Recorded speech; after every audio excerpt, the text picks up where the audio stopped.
My presentation is going to be more along the line of James's. I'll focus on the Refugee Compact. And I just want to say to start that I don't think there's anything that James said that I would disagree with. But I will take a slightly different approach and end up with a more pessimistic position than James did. But maybe that just reflects the fact that I'm much older than he is. So let me just set out a little bit of context for my thinking on this. I'm not saying that this is the context that you people should adopt, but it's just to explain how I got to where I'm going to end up. So the first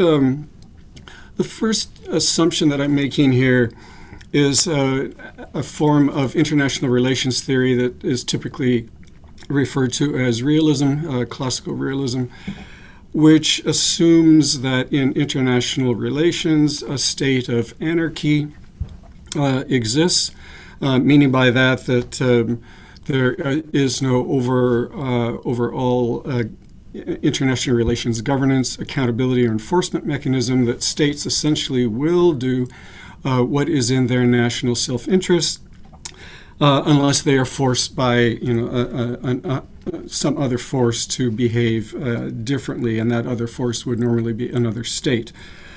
So this assumption of realism as a descriptive position, as opposed to a normative description of how the world is actually working.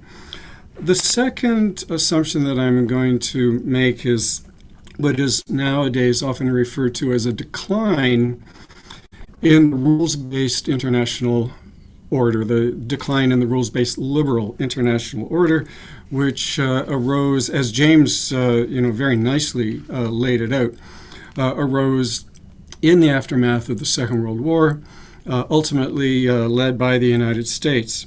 What we have these days, and we have seen this over the last roughly decade, is a growing retreat into nationalism, a growing protection of national interests at the expense of cooperation on international and shared concerns. And it's not just with regard to refugees. This is quite a widespread thing that you see in the in responses to international war, in responses to civil wars, in responses to climate change, in responses to human rights violations, in responses to the COVID pandemic, to arms control. If you just look at the pandemic, what we've seen is largely behaviors by individual states acting alone.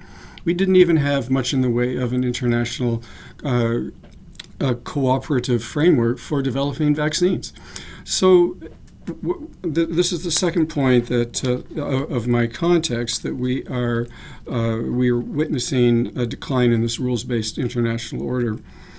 Then there's the background to the Global Compact on Refugees itself, much of which was laid out by James, but I think I'll do this in just a slightly different way. Not that we're in disagreement, it's just a different way to describe things. So over the last 25 years, possibly 30 years, we've seen a number of what have become standard issues, standard concerns for the global refugee regime. Perhaps the first of which I'll mention is that often described as burden sharing. James put it in different terms when he pointed out that the vast majority of refugees are located still in neighboring countries, very few in countries of the global north and so on. And the concern is, well, how do we take the load off these countries that are bearing an unreasonable or disproportionate burden? So that's the first that I'll mention. Second is, I think there's a general agreement on this, a weakening influence of the 1951 Geneva Convention.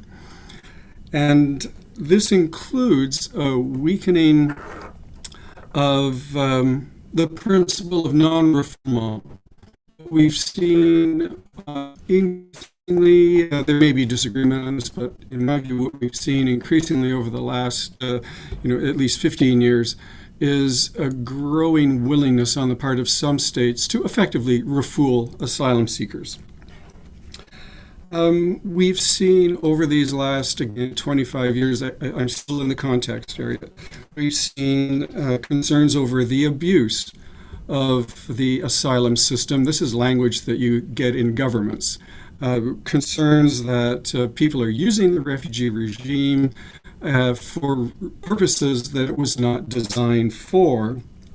Put it another way, people have talked about the problem of mixed flows.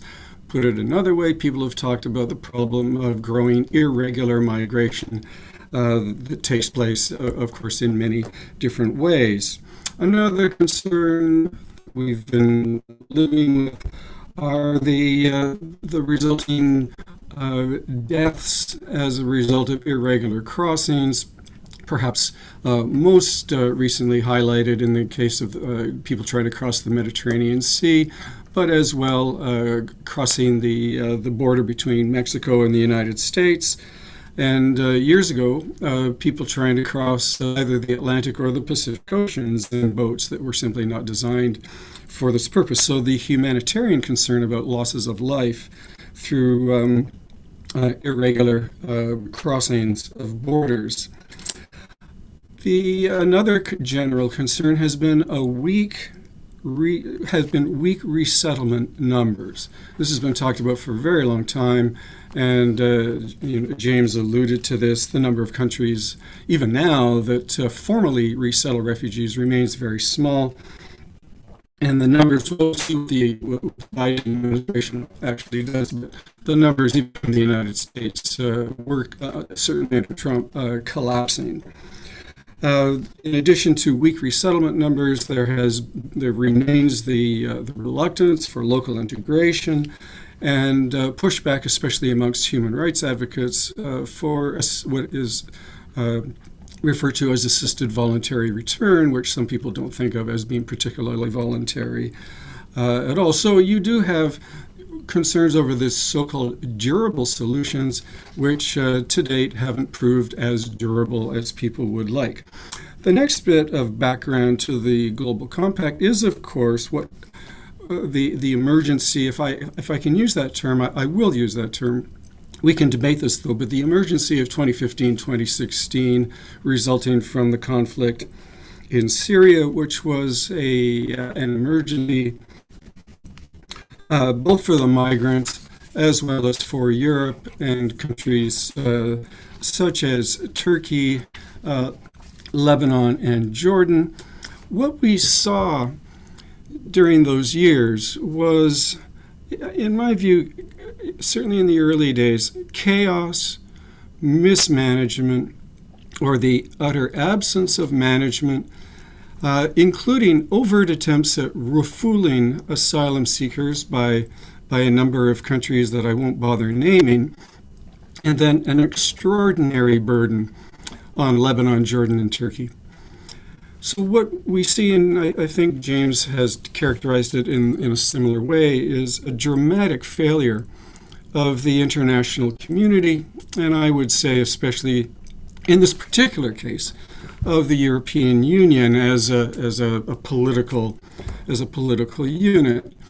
So we had, as a result of this chaotic situation, which of course was tragic for many, many people, a groundswell of public interest around the world and calls for action. This may be over the top, but I might suggest that within the international community there was a state of panic over what to do, because clearly things were not working.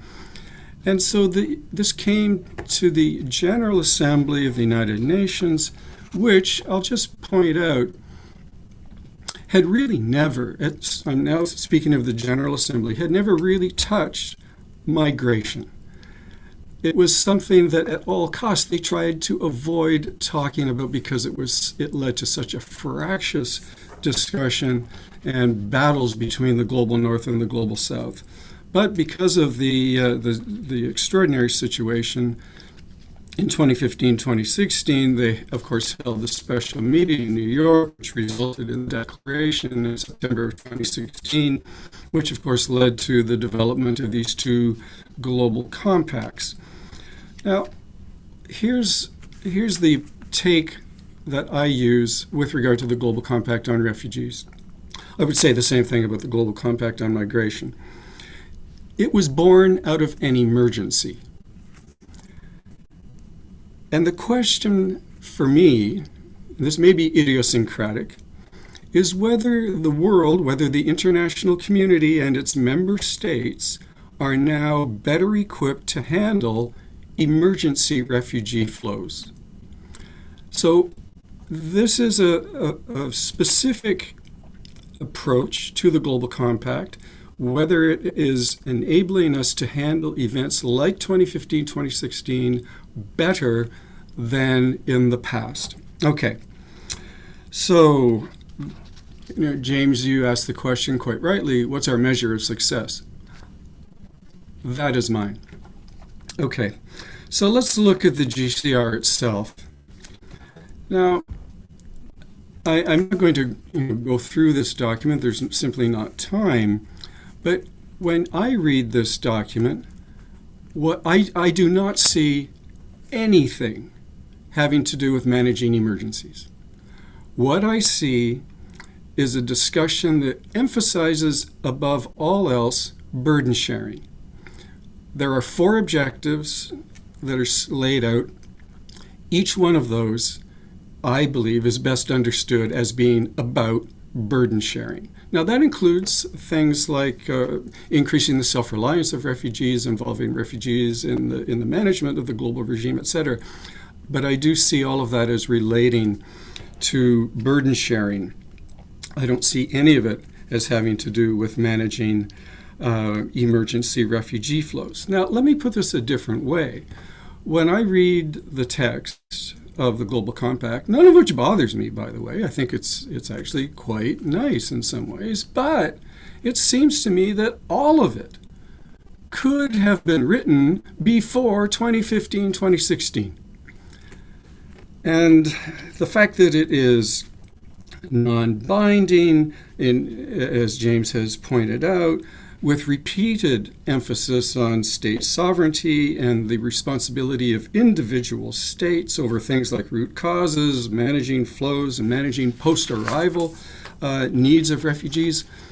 All of this could have been written without the emergency of 2015-2016, which I'm not going to deny served as a catalyst, but the document itself does not respond to those kinds of emergencies. And for me, this is not an encouraging sign. So what has happened since the compact was adopted in December of 2018? Well, among other things, I'm not going to repeat the good things. James has done that for us, and I think he's been very generous on that. But we've seen what I would call some subsequent refugee disasters in Venezuela, involving Venezuela, involving Haiti, involving Yemen, involving more recently Afghanistan, involving the Central African Republic, and on and on. There have been a number of disastrous situations since then.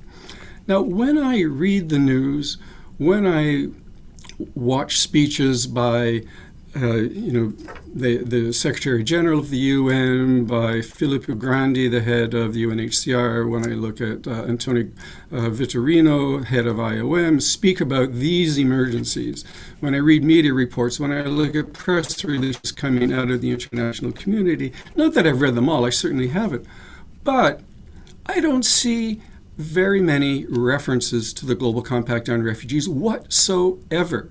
It seems to have simply vanished. And I find this very, I find it revealing, and I find it actually very sad. Now, we still are seeing pushback from states. We're seeing it right now with regard to Afghanistan. So some of the ideals that one would have wanted from the Refugee Compact are not being realized. We are seeing some generous assistance, for example, by Colombia and with regard to Venezuelans and many others. But this could have happened anyway. It strikes me that what is going on now with the current refugee disasters is business as usual, that it has not been influenced much by the Refugee Compact. So I think I'm running out of time, so I will leave out a couple of things here, but I'll just mention that I think there is a continued growing contempt, I'll use that strong word, for the 1951 Convention. Now, the awful question is, has the Global Compact on refugees done harm?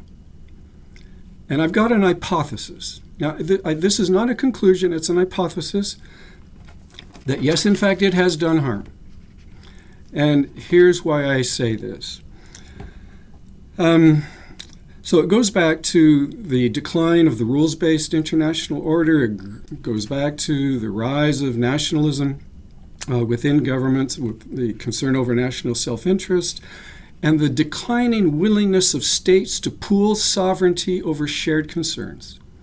Of course, with the Global Compact as a non-binding instrument, it does not count as international law.